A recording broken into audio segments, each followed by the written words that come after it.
ইতিমধ্যে পশ্চিমবঙ্গের সমস্ত জেলাতে, সমস্ত ব্লকে, সমস্ত গ্রাম পঞ্চায়েতে, সমস্ত বুথে বুথে এসআইআরের ফর্ম বিতরণ শেষ। এসআইআরের ফর্ম জমা নেওয়া কিন্তু চলছে জোর কদমে। আপনারা হয়তো নিজের এসআইআরের ফর্মটা সুন্দর করে ফিল আপ করে হয়তো জমা দিয়েছেন। এইবার ইলেকশন কমিশন হঠাৎ করে জানিয়ে দিল 25 থেকে 26 তারিখের মধ্যে, অর্থাৎ 25 থেকে 26শে নভেম্বরের মধ্যে বিএলওদেরকে এসআইআরের ফর্ম আপলোড দিতে হবে।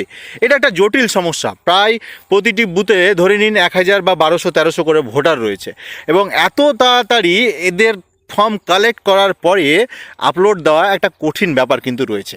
আমি এই ভিডিওর মাধ্যমে একটাই কথা বলার জন্য শুধু আসলাম, যারা এখন পর্যন্ত এসআইআর ফর্মটা জমা করেছেন, অনেকেই ঠিকঠাকভাবে করেছেন, অনেকে আবার ঠিকঠাকভাবে করেননি। কেউ হয়তো ছবিটা ভালো দেননি, ছবি ভালো না দেওয়ার কারণে হয়তো আপনার বিএলও আপনার ফর্মটা আপলোড দিতে পারছে না।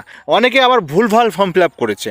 অনেক বিএলও নাকি আবার আধার নাম্বার ছাড়াই ফর্ম আপলোড দিয়ে দিচ্ছে, এমনকি যা ফর্মে লেখা আছে তাই দেখে কিন্তু আপলোড দিয়ে দিচ্ছে। তারা কিন্তু দেখে না, তারা কিন্তু ঠিকঠাক ফর্মটা কিন্তু দেখেনি।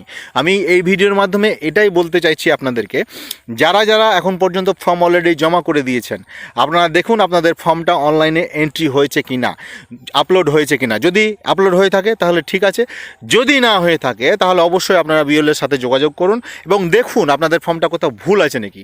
যদি ভুল থাকে তাহলে অবশ্যই সেটাকে ঠিক করে নিন, তারপরে সেটাকে আপলোড দিতে বলবেন।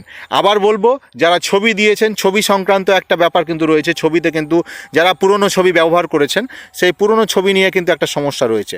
তো আমি বলবো তাদেরকে, যারা পুরনো ছবি দিয়েছেন তারা অতি শীঘ্রই নতুন একটা ছবি তুলে সুন্দরভাবে ফর্মটা আবার জমা করুন। দেরি করবেন না, সময় অল্প। এই জিনিসটাকে অনেকেই খুব সহজভাবে নিয়েছে, একদমই কিন্তু সহজভাবে নেওয়া যাবে না। খুব জটিল একটা প্রক্রিয়া। বাই চান্স যদি কোনো রকম হয়ে যায় তাহলে কিন্তু তোমার ভোটার লিস্ট থেকে নামটা কিন্তু বাদ চলে যাবে।